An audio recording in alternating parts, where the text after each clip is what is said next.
It really does feel like every single day in crypto brings something totally new and unexpected. It does. It's like trying to drink from a fire hose almost. Yeah. And we all need a way to sift through the noise, and really figure out what matters. Yeah. What we try to do here on the deep dive is take a deep dive, like the name says, into all these different sources. Right. And today we are talking XRP. XRP, yeah. It's been a wild ride just in the past week. It has. And we've got a whole stack of articles here. TradingView News, Binance News, The Dim Sum Daily. Dim Sum Daily, Crypto Slate, Cointelegraph, FX Empire. So we're going to try to make sense of it all, right? All right. Because we've got seemingly good news, like there's a new US ETF and, more adoption and integrations. Right. But then we have a market crash. Yeah, a huge crash. And analysts are saying All sorts of things. Yeah, all kinds of crazy stuff. So We'll try to unpack it all. That's right. So you listening out there can make your own informed decisions. Okay, so let's jump right in.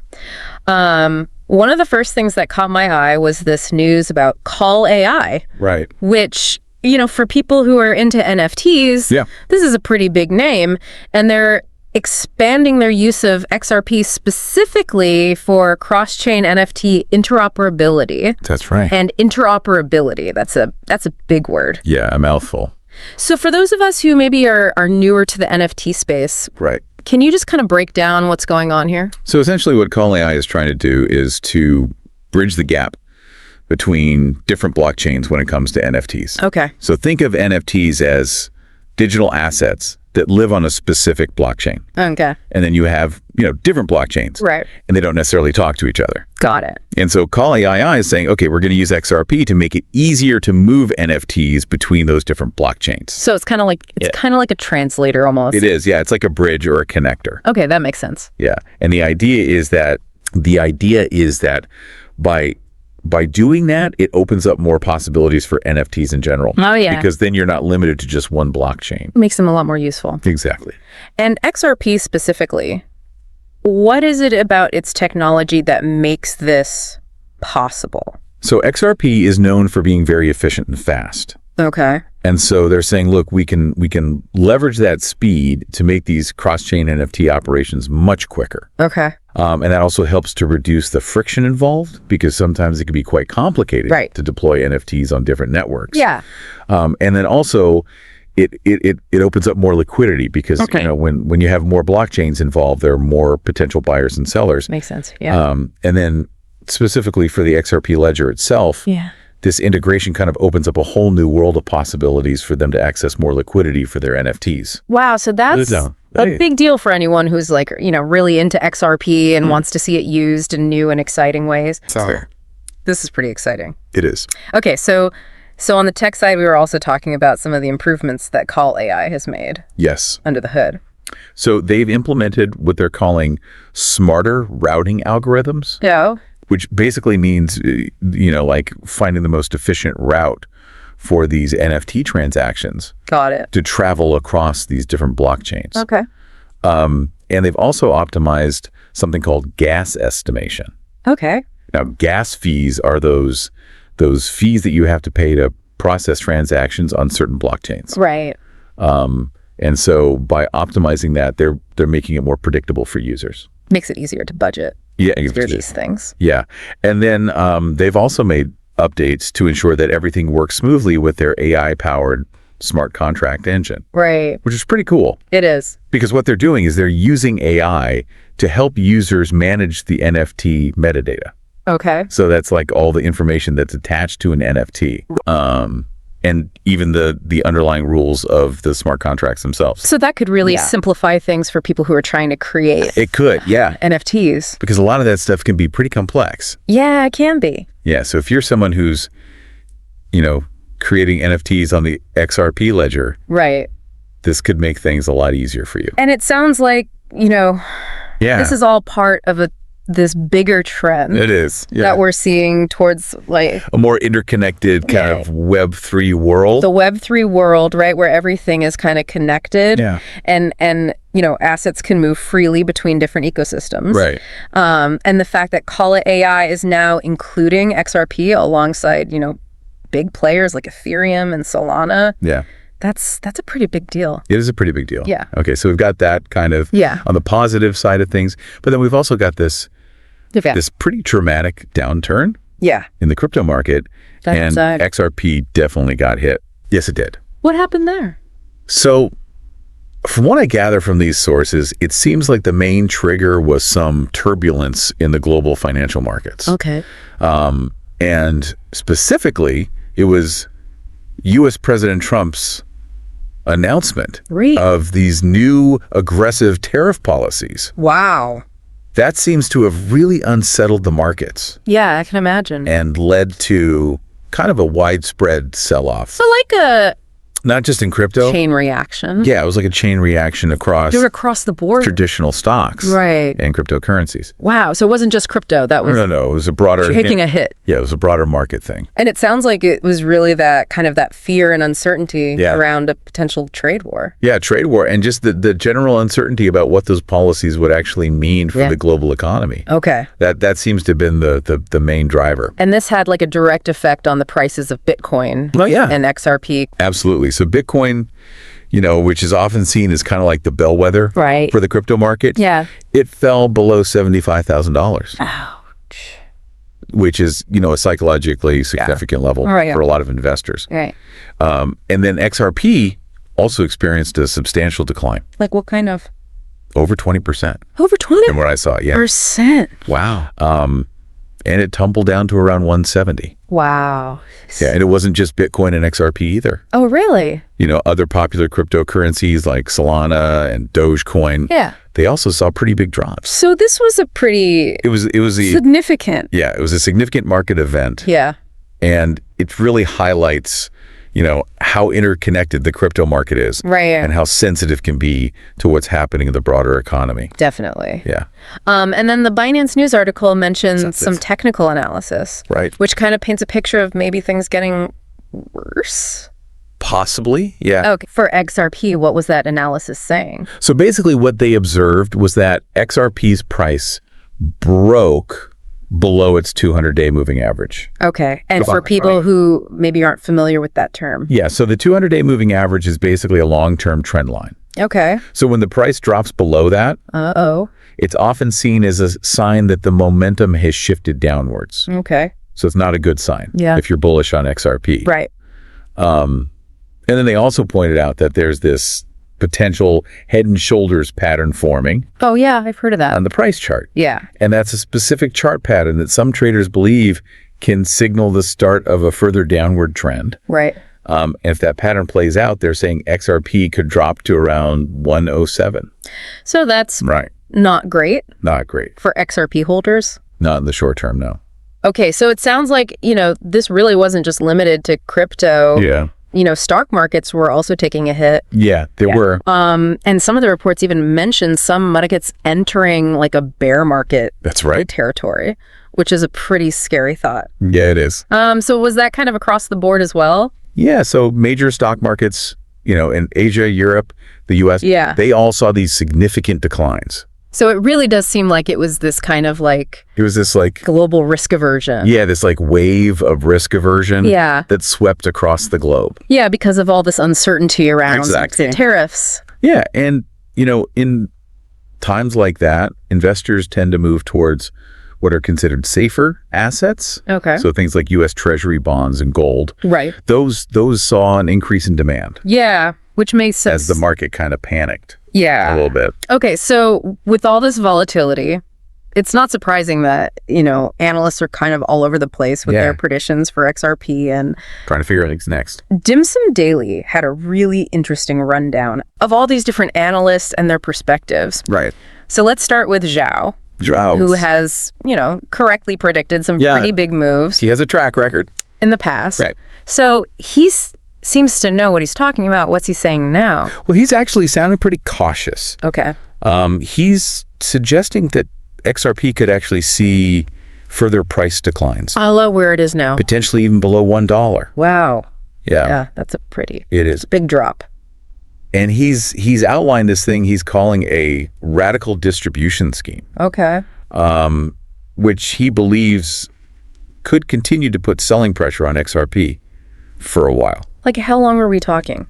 He's saying well into late 2025. Wow. So he's thinking long term here. Yeah, he is. That's and he's not very optimistic in the short term. Right. And then he laid out these two possible scenarios. Yeah, he did.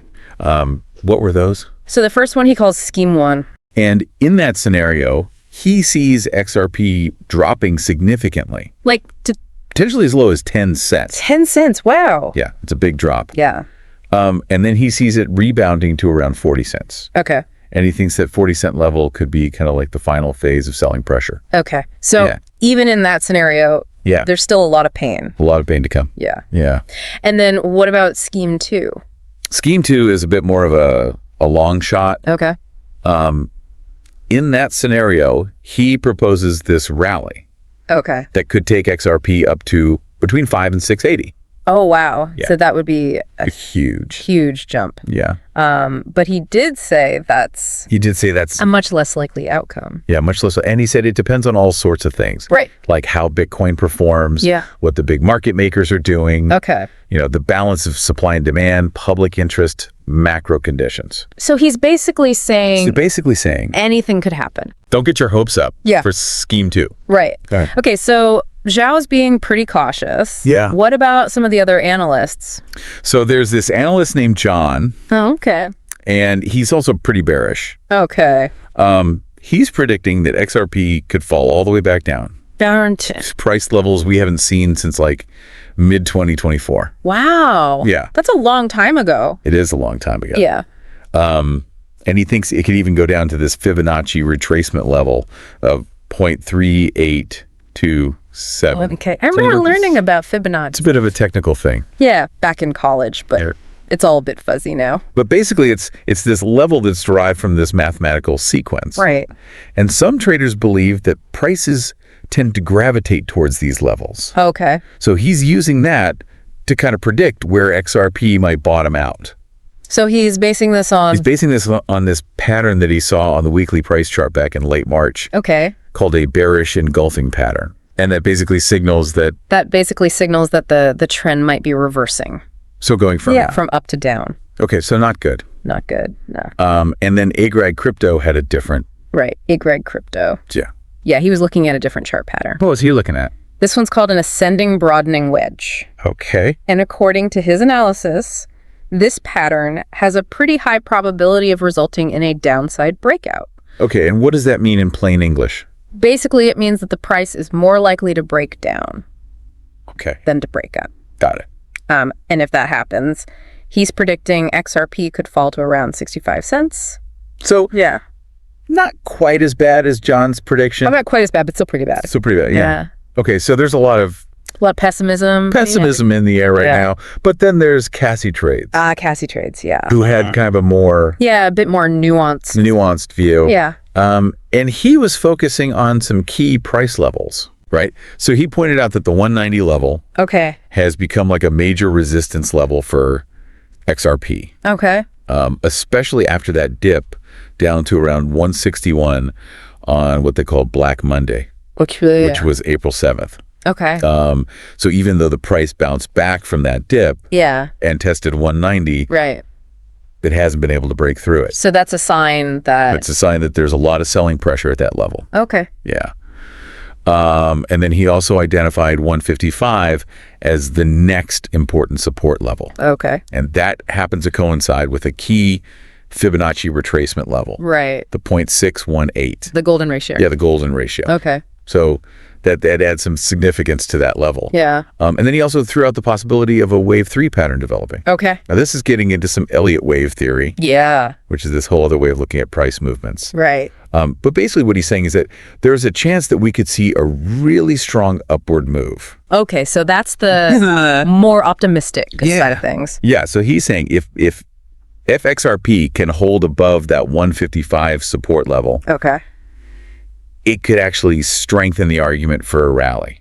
Okay. And he's even talking about XRP potentially reaching $8 to $13. Whoa. Yeah. That would be... Which would be huge. Huge. Yeah. New all-time highs. Yeah. So... That's a pretty wild range of predictions. It is, yeah. And it shows that there's so much uncertainty right now. A lot of uncertainty. Yeah.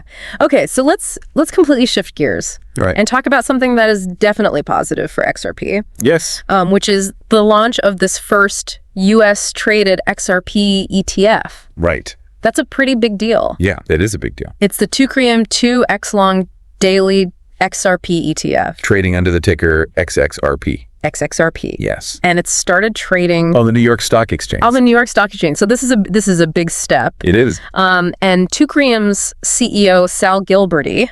Yeah, he was pretty happy about it. He was very pleased. Yeah, he described the launch as a terrific response. Yeah. And said it was their most successful ETF launch in terms of Initial trading activity. Yeah. So there's obviously a lot of demand. There is. For this type of product. Yeah. People want exposure to XRP. But just to clarify, for anyone who's new to ETFs, does this actually hold XRP directly? So this is not a spot ETF. Okay. Meaning it doesn't actually hold XRP. Got it. What it does is it aims to deliver twice the daily performance of XRP. Okay. Through the use of swap contracts. So it's more for traders. Traders. Yeah. Who have a bullish outlook on XRP. Okay. In the short term. Okay. And they're looking for leverage. Okay. Because they want to potentially amplify their gains. Got it.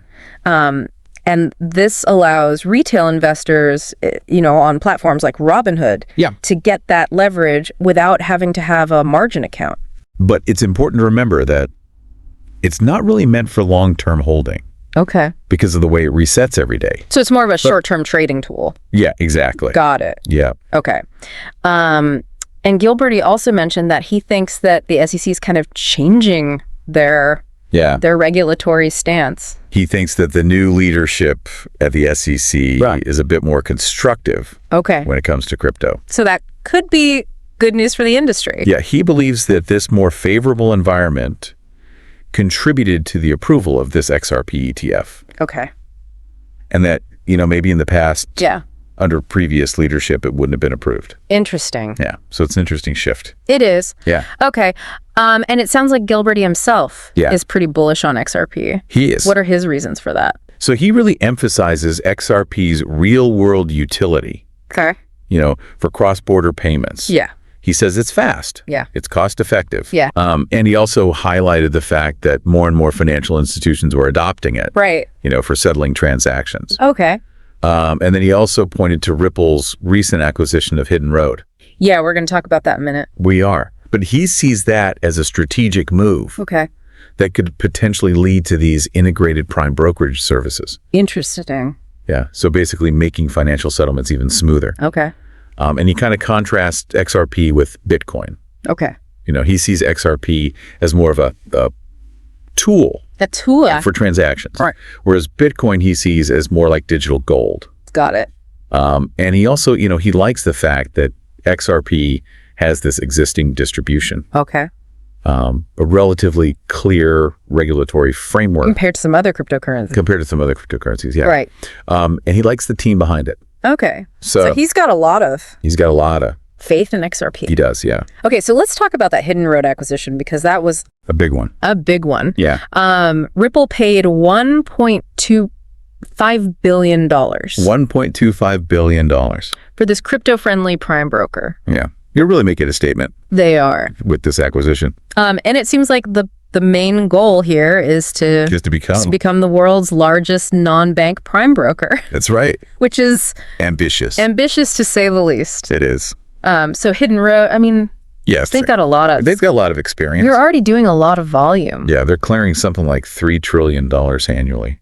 Wow. Yeah, across over 300 institutions. So they're not... So they're new to this. Yeah, they're not new to this. Okay. They've got a track record. And this is also seen as a way for Ripple to really... To bolster their new stablecoin. Yeah, their institution-focused stablecoin. Ripple USD or RLUSD. RLUSD. Okay. Yeah. So they're kind of, Yeah, they're building out their whole suite of... Their ecosystem. Financial products. Yeah.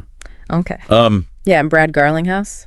Ripple CEO. He had some interesting things to say about this acquisition. So he emphasized that Hidden Road has actually been a customer of theirs. Okay.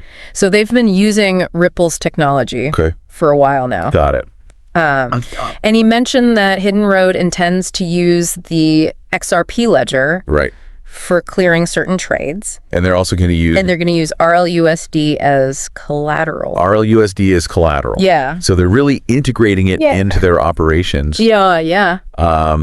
And the big goal here... The big goal is speed things up. Yeah, they want to reduce the settlement time. Okay. Compared to traditional fiat-based systems. Which can be very slow. Very slow. Yeah. Yeah. And Garlinghouse even described this as a once-in-a-lifetime opportunity. Wow. For the crypto industry. To really connect with traditional financial markets. Yeah. And he specifically mentioned the evolving regulatory landscape in the U.S. So he's seeing that as a positive thing. Yeah. Okay. And then Ripple's president, Monica Long. Yes. She spoke at Paris Blockchain Week. She did. And she gave some insights into Ripple's overall strategy. Yeah, so she basically said that right now, Ripple is more focused on strategic mergers and acquisitions. Okay. Like the Hidden Road deal than on going public. So no IPO anytime soon? Not anytime soon, no. Got it. She suggested that, an IPO is often more about raising capital. Right. And that's not their main priority right now. Okay. They're more focused on growing the business. Organically. Yeah, organically. And through strategic acquisition. Strategic acquisitions. Yeah. So. Okay. Finally, FX Empire. FX Empire. Had this report that kind of tied everything together. Right. The tariffs. Yeah. The SEC situation. The macro picture. The macro picture. Yeah. And how it's all impacting XRP's price. Right. So what were the key takeaways there? So they really highlighted that this is a crucial period for XRP. Okay. And they specifically mention the upcoming SEC meeting on April 10th. Right. As a potential turning point. Okay. Because that meeting could give us some clues about what the SEC is going to do about their appeal against the ruling on the programmatic sales of XRP. Right. And it could also give us some hints about the prospects for a U.S. XRP spot ETF. Okay. So that meeting is going to be very closely watched. Got it. Yeah. And they also pointed out that, the broader macroeconomic climate, particularly Trump's tariffs. The tariffs? And the potential for retaliation from other countries. Yeah. That could really have a negative impact on the crypto markets in general. Yeah, they're saying it could add to the downward pressure that we're already seeing. And they specifically mentioned Bitcoin dropping. Yeah, below $80,000. Right. And a fall in the USDJPY currency pair. Yeah. What's the significance of that? So the drop in Bitcoin, we've already talked about